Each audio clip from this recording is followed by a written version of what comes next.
단 한 곡으로 전 세계적 명성을 얻었지만 데뷔와 동시에 뉴진스의 복제품이라는 낙인이 찍힌 5명의 10대 소녀들. 아일릿의 여정은 수천억 원 규모의 권력투쟁 한복판에 휘말린 이야기이다. 정식 데뷔 앨범도 나오기 전에 파리 패션 위크 앙네 스튜디오 쇼에 런웨이 모델로 섰던 그녀들은 K-팝 역사상 드문 케이스였다. 첫 미니 앨범 하나로 70만 장 이상의 판매고를 올리고 매그네틱을 빌보드 글로벌 200 차트 톱 전나에 진입시켰지만 사람들이 기억하는 것은 음악보다 표절이라는 단어였다. 아일릿은 하이브의 자회사인 빌리프랩이 서바이벌 프로그램 알류넥스트를 통해 결성한 대한민국 걸그룹이다. 유나민주, 모카, 원희, 이로하로 구성된 5명의 멤버 중 3명은 한국인이고 2명은 일본인이다. 2024년 3월 25일 미니 앨범 슈퍼리얼 미와 타이틀곡 매그네틱으로 데뷔한 이들은 빠르게 주목받았다. 매그네틱은 빌보드 글로벌 200과 글로벌 익스클루딩 US 차트에서 모두 톱 10에 진입하며 K-팝 그룹의 데뷔곡 중 가장 높은 순위를 기록했다는 평가를 받았다. 미니 앨범 I Like You는 빌보드 200 차트 94위에 올랐고 2025년 발매된 미니 앨범 밤은 서클 앨범 차트 1위를 차지했으며 모든 앨범이 한국에서 플래티넘 인증을 받았다. 매그네틱은 2024년 틱톡 어워즈 코리아에서 베스트 바이럴 송을 수상했다. 아일릿의 이야기는 매그네틱의 폭발적 성공만이 아니라 양면의 여정이다. 한쪽에는 시상식의 조명과 광고 계약이 있었고 다른 한쪽에는 표절 의혹과 소송 그리고 10대 소녀들을 짓누르는 압박이 있었다. 이 글은 그들의 기원과 정점 그리고 스캔들의 어둠을 깊이 파헤치고 새 앨범 Not Cute Anymore를 통해 더 이상 하이브의 귀여운 신인이 아니라고 선언하며 이미지를 재건하려는 아일릿의 노력을 살펴본다. 2023년 하이브와 JTBC가 공동 제작한 서바이벌 프로그램 알류넥스트는 22명의 연습생이 빌리프랩 소속으로 데뷔할 기회를 놓고 치열하게 경쟁하는 장이었다. 프로그램은 매주 방송되었고 시청자들은 각 연습생의 성장 과정과 눈물, 그리고 좌절과 희망을 함께 지켜보았다. 보컬 평가와 댄스 미션, 그리고 팀워크 테스트를 거치며 연습생들은 점차 줄어들었다. 최종 결승전, 밤 스튜디오의 조명이 무대를 비추고 긴장감이 최고조에 달했다. 카운트다운이 시작되고 하나씩 이름이 호명될 때마다 환호성과 박수 소리가 터져 나왔다. 하지만 동시에 무대 옆에서는 탈락한 연습생들의 울음소리가 들렸다. 최종적으로 원희 영서 민주, 이로와 모카 유나 6명으로 구성된 아일릿이라는 팀명이 발표되었다. 데뷔가 확정된 멤버들은 기쁨과 동시에 복잡한 감정을 느꼈다. 몇 달 동안 함께 땀 흘리며 연습했던 친구들이 꿈을 이루지 못하고 무대 아래로 내려가는 모습을 보며 죄책감과 미안함이 밀려왔다. 하지만 이 감정을 오래 간직할 시간도 없었다. 2024년 1월 5일 공식 발표를 통해 영서가 개인 사정으로 그룹과 회사를 떠난다는 소식이 전해졌다. 갑작스러운 변화였지만 나머지 5멤버는 앞으로 나아가야 했다. 3명의 한국인 멤버와 2명의 일본인 멤버로 재편된 아일릿의 구성은 국제적 색채를 띠었다. 이들 중 상당수는 어린 나이에 가족과 떨어져 서울로 상경했고 연습생 생활을 시작했다. 아침에 일어나 학교에 가거나 개인 수업을 받고 오후부터 밤늦게까지 연습실에서 보컬과 댄스를 연마하는 일상이 반복되었다. 기숙사로 돌아오면 이미 자정이 넘은 시간이었고 다음날 아침이면 다시 같은 루틴이 시작되었다. 처음 연습생이 되었을 때 품었던 꿈은 소박했다. 무대에 서서 팬들의 응원을 받고 자신의 노래를 부를 수 있다면 그것만으로 충분하다고 생각했다. 하지만 현실은 그들의 예상과 달랐다. 데뷔하자마자 하이브와 미니진 그리고 어도어 사이의 거대한 분쟁 한가운데 서게 되었다. 기숙사 방벽에는 여전히 좋아하는 선배 아이돌의 포스터가 붙어 있었다. 언젠가 저 자리에 서서 누군가에게 꿈과 희망을 주는 사람이 되고 싶었다. 밤늦게 가족에게 보내는 메시지는 언제나 짧았다. 괜찮다고 걱정하지 말라고 썼지만 실제로는 새벽까지 이어지는 안무 연습과 녹음 일정에 몸과 마음이 지쳐 있었다. 그래도 이것이 꿈을 이루기 위한 과정이라고 스스로를 다독였다. 2024년 초 빌리프 랩은 공식적으로 아일리시 3월에 데뷔할 것이라고 발표했다. 더욱 주목할 점은 하이브의 수장인 방시혁 의장이 직접 앨범 프로듀싱에 참여한다는 사실이었다. 이는 신인 그룹에게는 파격적인 지원이었다. 콘셉트는 10대의 진솔한 감정과 현실적인 이야기를 담는다고 소개되었다. 많은 K-팝 그룹이 복잡한 세계관과 판타지적 요소를 강조하는 것과 달리 아일릿은 있는 그대로의 모습을 보여주겠다는 방향성을 제시했다. 업계 관계자들은 이러한 접근이 신선하면서도 대중과의 거리를 좁힐 수 있을 것이라고 평가했다. 그리고 데뷔 전에 예상치 못한 기회가 찾아왔다. 2024년 2월 28일 아일릿은 파리 패션 위크에서 열린 악네 스튜디오 쇼에 모델로 참석했다. 정식 앨범도 발매하기 전에 세계적인 패션 런웨이에 서는 것은 K-팝 아티스트에게도 극히 드문 일이었다. 파리 현지 시가고 백스테이지는 긴장감과 흥분으로 가득했다. 국제적인 스타일리스트들이 분주하게 움직였고 사방에서 카메라 플래시가 터졌다. 영어와 프랑스어 그리고 한국어가 뒤섞인 대화가 오갔다. 처음 경험하는 글로벌 무대였지만 멤버들은 침착함을 유지하려 애썼다. 런웨이를 걸으며 수백 명의 패션 관계자들과 기자들 앞을 지날 때 심장이 빠르게 뛰었다. 하지만 그들은 연습했던 대로 자신감 있는 걸음으로 무대를 완성했다. 쇼가 끝난 후 호텔로 돌아왔을 때는 이미 밤이 깊었다. 다른 사람들은 파리의 밤을 즐기겠지만 그들에게는 다른 일정이 기다리고 있었다.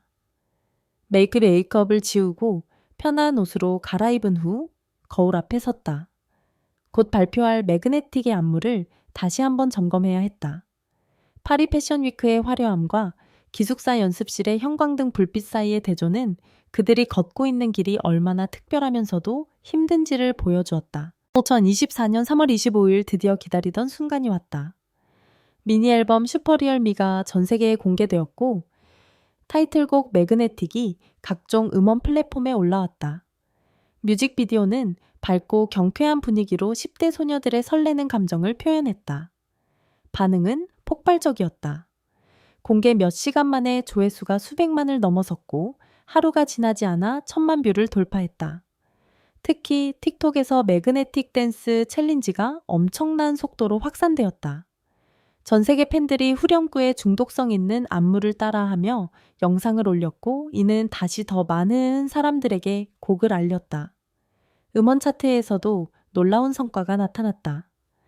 매그네틱은 빌보드 글로벌 200 차트에 진입했을 뿐만 아니라 톱10 안에 자리 잡았다. 글로벌 익스클루딩 US 차트에서도 같은 성과를 거두었다. 업계 전문가들은 이를 K-팝 신인 그룹의 데뷔곡 중 가장 높은 순위 기록이라고 분석했다. 뮤직비디오는 최종적으로 2억 뷰를 넘어서며 아일릿을 글로벌 스타 대열에 올려놓았다. 국내 음원 차트에서도 상위권을 유지했고 각종 음악 방송에서 1위 후보에 오르며 존재감을 과시했다. 하지만 이러한 성공에는 대가가 따랐다. 데뷔와 동시에 시작된 살인적인 스케줄은 멤버들의 체력을 시험했다. 월요일부터 일요일까지 쉬는 날 없이 음악 방송 녹화가 이어졌다. M 카운트다운, 뮤직뱅크쇼, 음악 중심 인기가요를 모두 소화해야 했다.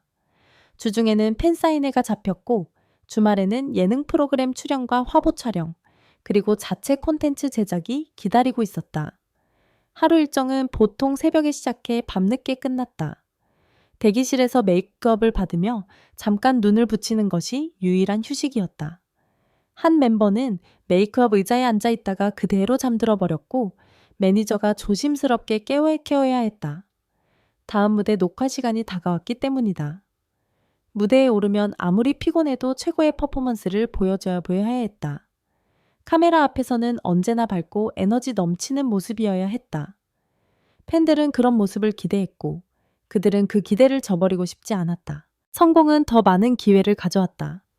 아일릿은 빠르게 여러 브랜드의 광고 모델로 발탁되었다. 악네 스튜디오의 2024 봄, 여름, 글로벌 캠페인 모델로 확정되며 패션계와의 인연을 이어갔다. 이어서 국내외 유수 브랜드들이 줄을 섰다. 통신사 KTY의 광고 모델이 되었고 포카리 스웨트의 상쾌한 이미지를 대표했다. 프랑스 더모 코스메틱 브랜드 바이오더마와 라로슈포제는 아일릿의 깨끗하고 건강한 이미지에 주목했다. 미국 신발 브랜드 크록스는 젊고 트렌디한 감각을 강조하기 위해 그들을 선택했다. 프랑스 명품 브랜드 라코스테의 일본 지사도 아일릿을 모델로 기용하며 아시아 시장 공략에 나섰다. 광고 촬영장은 또 다른 세계였다. 최고급 스튜디오와 수십 명의 스태프 그리고 정교한 조명 세팅이 그들을 기다렸다. 촬영은 보통 하루 종일 진행되었고 같은 장면을 수십 번 반복해야 했다. 디렉터가 만족할 때까지 미소 짓고 포즈를 취하고 제품을 들어 보였다. 촬영이 끝나면 바로 다음 스케줄로 이동해야 했다. 차 안에서 도시락으로 끼니를 해결하는 것이 일상이 되었다. 음악 활동도 멈추지 않았다. 2024년 10월 두 번째 미니 앨범 I Like You가 발매되었다. 타이틀곡 체리쉬는 첫 앨범과는 조금 다른 성숙한 느낌을 담았다. 앨범은 발매 첫 주에 60만 장 이상의 판매고를 기록하며 빌보드 200 차트 94위에 진입했다. 한국 아티스트가 미국 메인 앨범 차트에 이름을 올리는 것은 여전히 큰 성과였다. 국내에서는 플래티넘 인증을 받으며 아일릿의 상업적 가치를 다시 한번 증명했다. 2025년 6월에는 세 번째 미니 앨범 밤이 발매되었다. 이번에는 더욱 야심찬 목표를 세웠고 결과도 그에 따라왔다. 앨범은 서클 앨범 차트에서 1위를 차지했다. 발매 첫 주 판매량은 50만 장을 넘어섰고 역시 플래티넘 인증을 획득했다. 세 개의 앨범 모두 플래티넘을 달성한 것은 신인 그룹으로서는 놀라운 기록이었다. 타이틀곡 밤의 뮤직비디오는 이전보다 세련되고 영화적인 연출을 보여주며 그들의 성장을 시각적으로 표현했다. 일본 시장 공략도 본격화되었다. 2025년 9월 1일 일본어 맥시 싱글 토키 요토마레가 발매되며 일본 정식 데뷔를 알렸다. 일본은 K-팝 그룹에게 매우 중요한 시장이었다. 음반 판매량이 크고 콘서트 티켓 파워도 강했다. 아일릿은 일본어 가사를 완벽하게 소화하기 위해 별도의 언어 수업을 받았다. 발음 하나하나를 교정하며 현지 팬들에게 진정성을 전달하고자 했다. 싱글 발매와 함께 도쿄에서 쇼케이스가 열렸고 수천 명의 일본 팬들이 모여 열광했다. 도쿄의 5인 5성급 호텔 스위트룸에서 바라본 야경은 숨이 멎을 만큼 아름다웠다. 발코니 아래로 보이는 거리에는 그들의 응원봉을 든 팬들이 지나갔다. 하지만 방 안으로 돌아오면 현실이 기다렸다. 테이블 위에는 스태프가 사다 준 편의점 도시락이 놓여 있었다. 이미 식은 음식이었지만 배고픔을 달래기에는 충분했다. 침대 옆 탁자에는 내일의 일정표가 놓여 있었다. 아침 7시 모닝콜 8시 호텔 로비 집합, 9시 라디오 방송 출연, 11시 잡지 인터뷰, 후 2시 팬미팅, 저녁 6시 음악 방송 녹화. 빈틈없이 채워진 스케줄을 보며 한숨이 나왔지만 이것이 스타의 삶이라고 받아들여야 했다. 시상식 시즌이 되자 아일릿의 이름은 더욱 자주 들렸다. 골든디스크 어워즈와 멜론 뮤직 어워즈, 그리고 엠넷 아시안 뮤직 어워즈에서 신인상 후보에 올랐다. 국제 무대에서도 인정받기 시작했다. MTV 유럽 뮤직 어워즈의 베스트 코리안 액트 부문 후보가 되었고 미국 아이하트 라디오 뮤직 어워즈에서도 이름이 거론되었다. 일본 레코드 대상의 최우수 신인상 후보에도 선정되었다. 매그네틱은 2024년 틱톡 어워즈 코리아에서 베스트 바이럴 송을 수상하며 소셜 미디어에서의 영향력을 인정받았다. 여러 디지털 음악 시상식에서도 상을 받으며 트로피 개수가 늘어갔다. 업계에서는 아일릿을 5세대 걸그룹을 대표하는 팀 중 하나로 평가했다. 뉴진스, 르세라핌, 베이비몬스터와 함께 언급되며 차세대 케이팝을 이끌 주역으로 손꼽혔다. 음악 방송이나 시상식에서 다른 그룹과 마주칠 때마다 서로 인사를 나누었다. 같은 소속사 선배 그룹인 엔하이픈과 르세라핌은 무대 뒤에서 격려의 말을 건넸다. 방탄소년단 선배들이 데뷔를 축하하는 영상 메시지를 보내왔을 때는 믿기지 않았다. 몇 년 전만 해도 텔레비전 화면 속 존재였던 사람들이 이제 같은 업계 선후배가 된 것이다. 5멤버 사이의 우정은 그들을 지탱하는 힘이었다. 힘든 일정 속에서도 서로를 챙기고 격려했다. 대기실에서 장난치며 웃는 모습이 비하인드 영상에 담겼다. 라이브 방송에서는 서로의 재능을 칭찬하고 애정을 표현했다. 개인 브이로그에서는 일상의 소소한 순간들을 공유했다. 팬들은 이런 진솔한 모습에 더욱 애정을 느꼈다. 하지만 화면에 보이지 않는 곳에서 그들은 서로의 어깨가 되어 주었다. 한밤중 기숙사 방에서 걱정을 나누고 눈물을 닦아주며 내일은 더 나을 거라고 다짐했다. 그러나 빛이 강할수록 그림자도 짙어진다는 말처럼 성공의 이면에는 어둠이 자라고 있었다. 2024년 중반 K-팝 업계를 뒤흔든 사건이 터졌다. 하이브와 어도어의 대표이사였던 미니진 사이에 심각한 갈등이 공개적으로 불거진 것이다. 미니진은 기자회견을 열어 하이브가 어도어에 대한 통제권을 불법적으로 빼앗으려 했다고 주장했다. 그녀는 자신이 만든 그룹 뉴진스를 보호하기 위해 싸우고 있다고 말했다. 하지만 그 과정에서 예상치 못한 이름이 등장했다. 바로 아일리시였다. 미니진은 빌리프랩과 하이브가 뉴진스의 콘셉트를 그대로 복제해 아일릿을 만들었다고 주장했다. 그녀는 구체적으로 헤어스타일과 메이크업 스타일 그리고 의상 디자인과 전반적인 이미지가 지나치게 유사하다고 지적했다. 심지어 뮤직비디오의 촬영 기법과 색감까지 비교 자료를 제시하며 표절이라고 목소리를 높였다. 언론은 이 발언을 대서특필했다. 표절이라는 단어는 엔터테인먼트 산업에서 가장 치명적인 비난 중 하나였다. 빌리프랩과 하이브는 즉각 반박 성명을 발표했다. 미니진의 주장은 전혀 근거가 없으며 악의적인 명예훼손이라고 규정했다. 아일릿은 독자적인 아이덴티티를 가진 그룹이며 어떤 그룹의 복제품도 아니라고 강조했다. 법률팀을 동원해 미니진을 상대로 명예훼손 및 업무 방해 혐의로 고소했고 수백억 원의 손해배상을 청구했다. 하이브 측은 이것이 미니진이 회사와의 분쟁에서 유리한 고지를 점하기 위한 전략이라고 주장했다. 양측의 공방은 2024년 내내 이어졌고 2025년에도 계속되었다. 법정 다툼은 물론 언론 플레이와 여론전이 치열하게 전개되었다.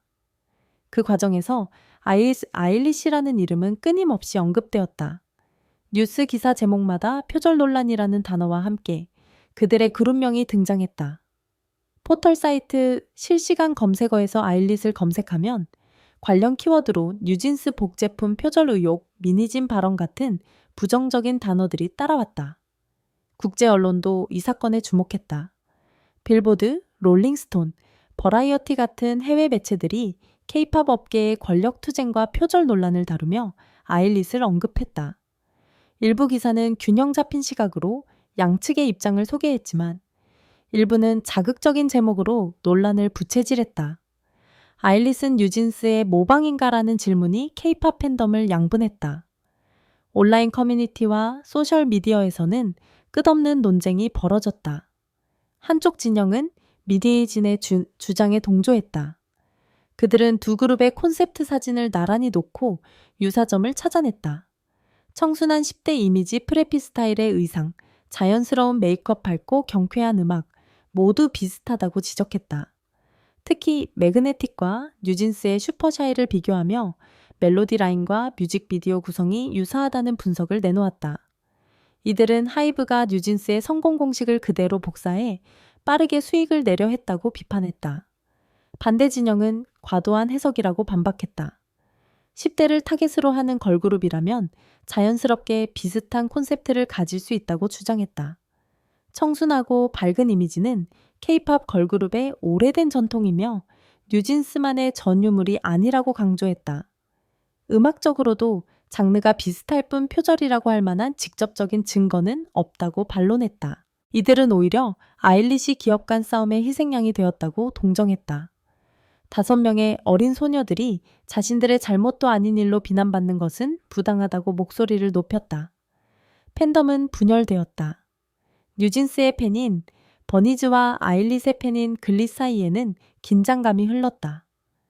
서로를 비난하는 댓글이 쏟아졌고 때로는 악성 댓글과 인신공격으로 이어졌다.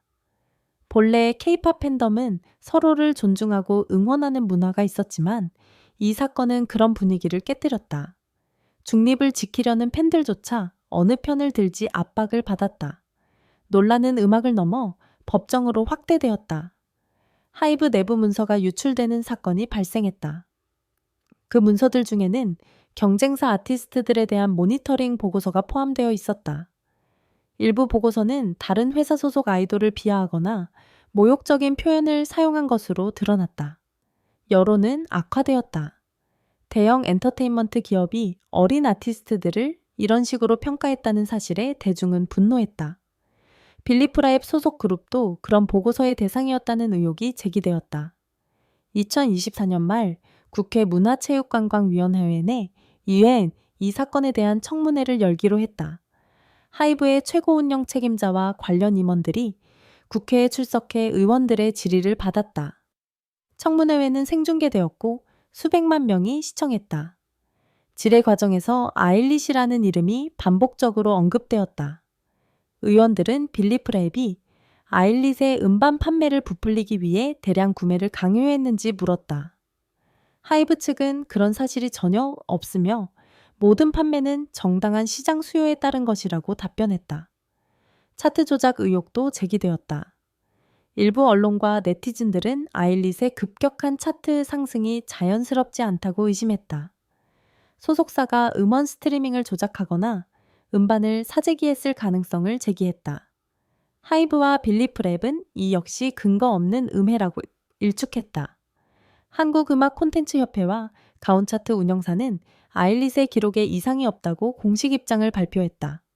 하지만 의혹은 쉽게 사라지지 않았다. 이 모든 소용돌이 한가운데 5명의 소녀가 있었다. 그들은 이 싸움을 원하지 않았다. 콘셉트를 정한 것도 그들이 아니었다. 프로듀싱 방향을 결정한 것도 회사였다. 그저 주어진 노래를 부르고 주어진 안무를 추며 팬들에게 최선을 다할 뿐이었다. 하지만 모든 화살은 그들을 향했다. 음악 방송 무대에 서면 응원봉 대신 비난의 시선을 느껴야 했다. 팬사인회에서 만난 팬들은 격려해 주었지만 온라인으로 돌아가면 악성 댓글의 바다가 기다렸다. 아일릿은 의견의 전쟁터가 되었다. 그들의 모든 활동은 양측 진영의 감시 대상이었다. 새로운 무대 의상을 입으면 누군가는 뉴진스와 비교했다. 새로운 안무를 선보이면 어디서 따라했다는 댓글이 달렸다. 브이라이브를 켜면 시청자 수는 많았지만 채팅창은 논란으로 가득했다. 진심으로 응원하는 팬들의 메시지는 비난의 목소리에 묻혔다. 귀여운 10대 소녀라는 이미지와 어른들이 벌이는 추악한 싸움 사이의 간극은 너무 컸다. 무대 위에서는 밝게 웃어야 했다. 인터뷰에서는 꿈과 희망에 대해 이야기해야 했다.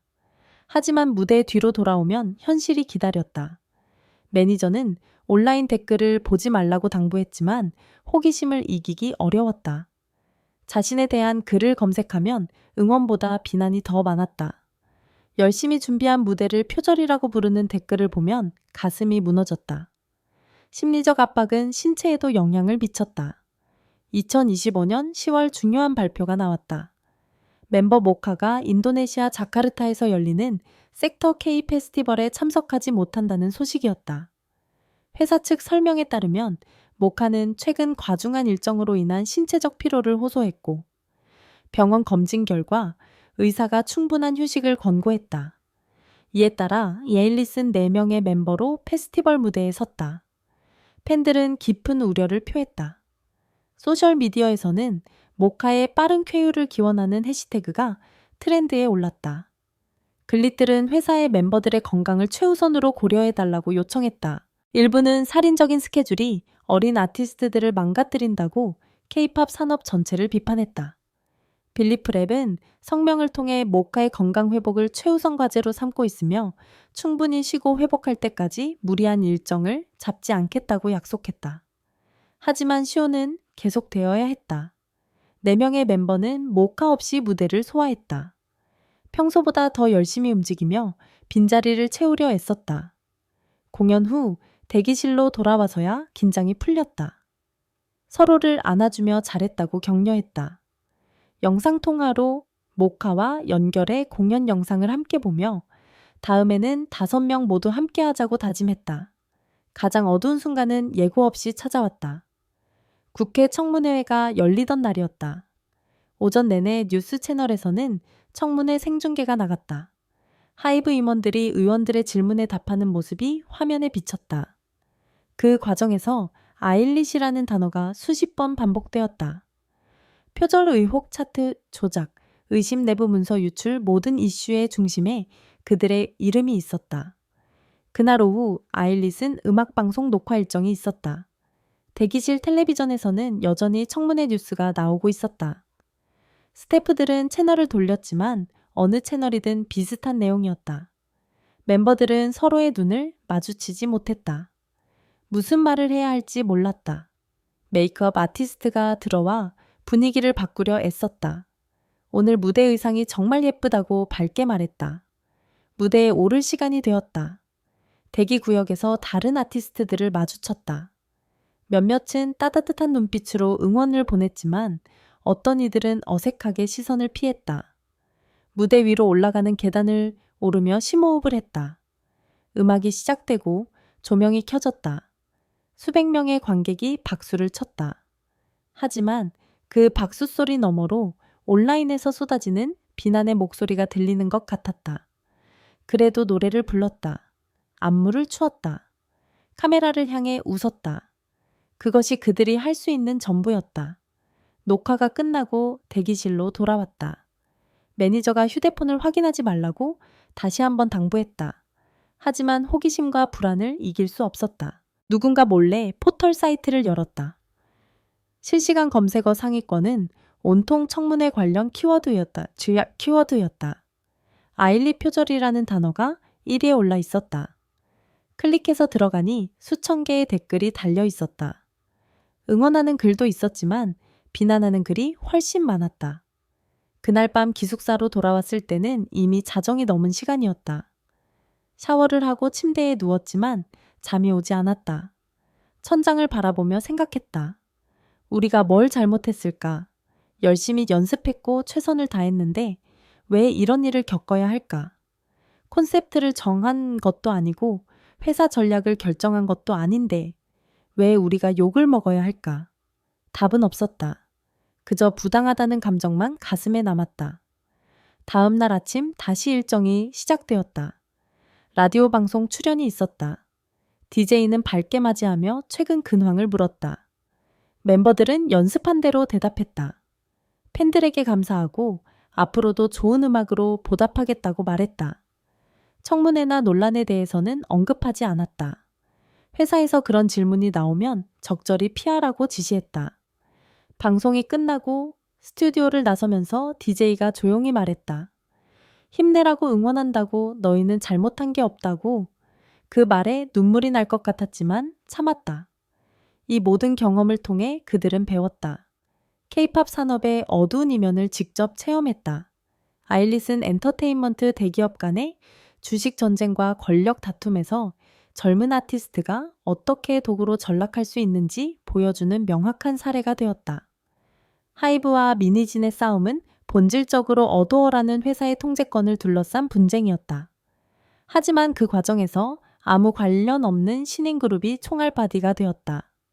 한편으로는 그들이 꿈꾸던 모든 것이 있었다. 빌보드 차트에 이름을 올리는 영광 글로벌 브랜드와 계약하는 기회의 화려한 시상식에서 트로피를 받는 순간 수만 명의 팬들이 응원하는 콘서트. 이것은 수많은 연습생이 밤낮으로 땀 흘리며 꿈꾸는 세계였다. 실제로 그 꿈을 이룬 사람은 극소수에 불과했다. 하지만 다른 한편으로는 감당하기 어려운 대가가 있었다. 10대 시절을 엄청난 압박 속에서 보내야 했다. 모든 창작적 결정이 감시받고 분석되었다. 헤어스타일 하나, 의상 선택 하나, 뮤직비디오의 장면 하나까지 누군가는 다른 그룹과 비교하며 복제품이라는 딱지를 붙였다. 자신의 정체성을 스스로 정의할 기회도 주어지지 않았다. 회사가 만든 이미지를 잊고 회사가 정한 길을 걸어야 했다. 아일리시라는 그룹명에는 특별한 의미가 담겨 있었다. 영어 I will과 IT를 결합한 이름이었다. 의도적으로 중간에 동사를 비워두었다. 나는 무엇이든 될 것이다. 나는 무엇이든 할 것이다. 미래를 스스로 선택하겠다는 의지의 표현이었다. 무한한 가능성을 상징하는 이름이었다. 하지만 현실에서 그들은 그 동사를 채울 자유가 없었다. 다른 사람들이 정해준 역할을 수행해야 했다. 2025년 들어 회사와 멤버들은 중요한 결정을 내렸다. 더 이상 방어적인 자세로 있지 않겠다는 것이었다. 표절이라는 비난에 일일 해명하기보다는 완전히 새로운 모습을 보여주기로 했다. 그것이 Not My Name 프로젝트의 시작이었다. 우리 이름은 그것이 아니다. 우리는 당신들이 붙인 꼬리표가 아니다. 우리는 스스로를 정의할 것이다. 11월 초로 때 발표될 싱글 앨범의 제목은 Not Cute Anymore였다. 더 이상 귀엽지 않다. 더 이상 순진한 10대 소녀의 이미지에 갇혀있지 않겠다는 선언이었다. 티저 이미지가 공개되었을 때 팬들은 놀랐다. 이전의 밝고 화사한 분위기는 사라졌다. 대신 크롬 재질의 차갑고 미래적인 비주얼이 나타났다. 메이크업은 더 강렬했고 표정은 더 도전적이었다. 의상은 엣지 있고 파격적이었다. 이것은 단순한 콘셉트 변화가 아니었다. 생존을 위한 전략이었다. 뉴진스와의 비교에서 벗어나기 위해서는 완전히 다른 길을 가야 했다.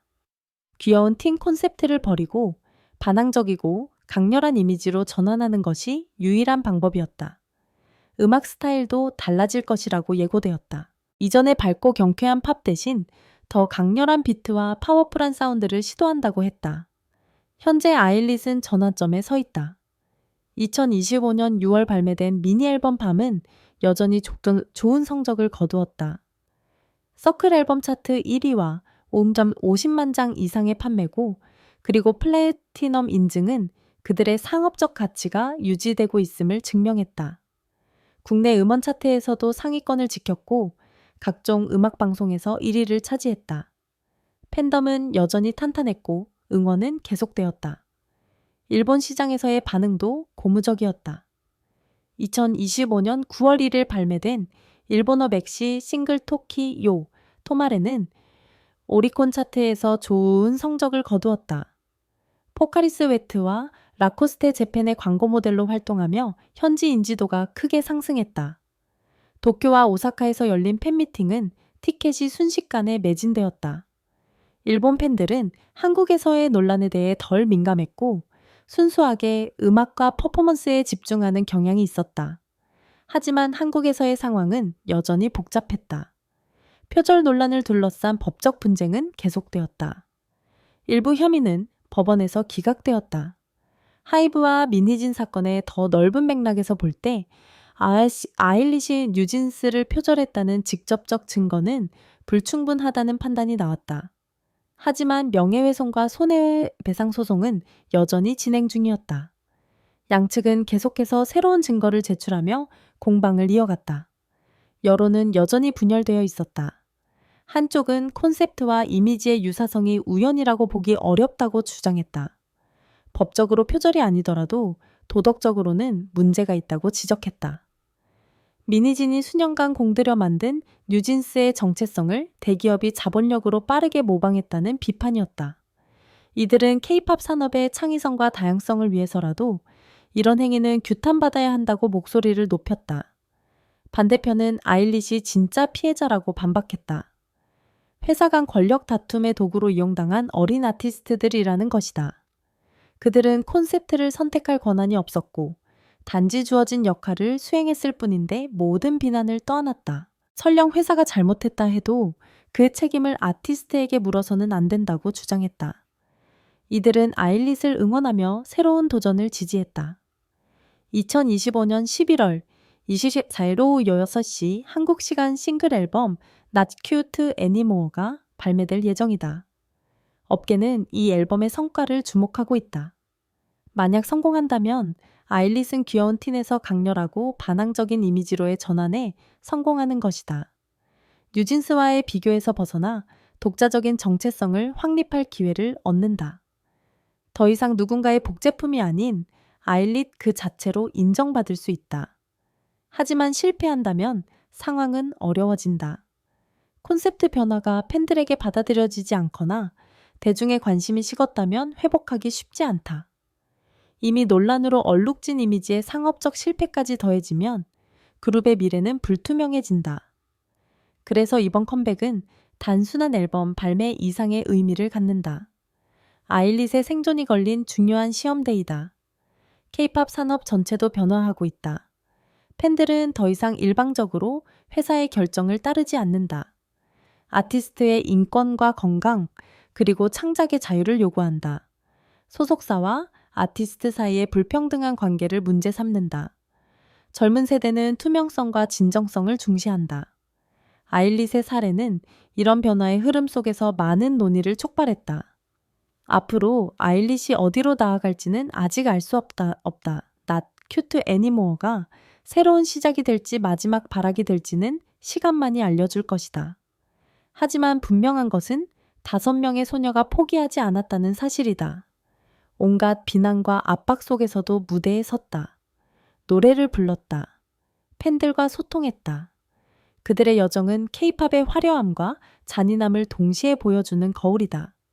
알류넥스트의 무명 연습생에서 매그네틱으로 글로벌 신인이 되었고 하이브와 민희진 분쟁의 폭풍 중심에 섰던 아일릿은 이제 Not cute anymore 콘셉트로 스스로를 재정의하려 노력하고 있다. 사람들은 여전히 아일릿이 누구를 표절했는지 논쟁할 수 있지만 결국 표절할 수 없는 유일한 것은 그들이 별이 되는 길에서 잃어버린 것과 견뎌낸 것이다. 아이윌과 잇 사이에서 아일릿은 스스로의 동사를 선택하려 애쓰고 있다. 질문은 더 이상 그들이 누구와 닮았는가가 아니라 모든 것을 겪은 후 5소녀가 무엇이 되기로 결정할 것인가이다. 여러분이 이 영상이 유익했다면 좋아요 버튼을 눌러주시고 구독과 알림 설정을 해주세요. 댓글로 아일릿에 대한 여러분의 생각을 자유롭게 나눠주시면 감사하겠습니다. 다음 영상에서 더 흥미로운 이야기로 찾아뵙겠습니다.